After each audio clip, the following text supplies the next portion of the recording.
Entering a boat junkyard.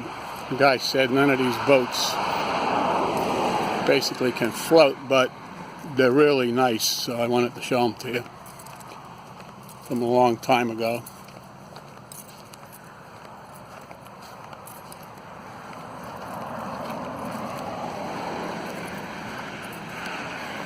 Sailboat, again right next to the Gulf of Mexico, and they're really hard on their boats down here, so you're going to get a lot of barnacles and salt.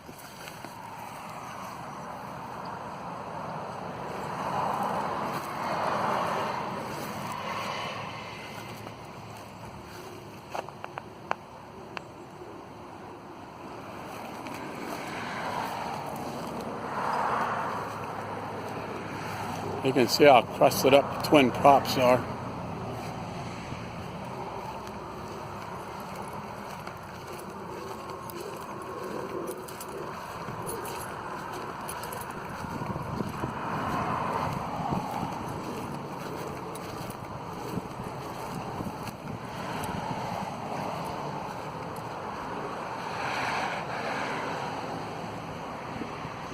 A lot of sailboats. I even have an old RV here. There's a big yacht. Zero tolerance. This big one must be 40, 50 feet.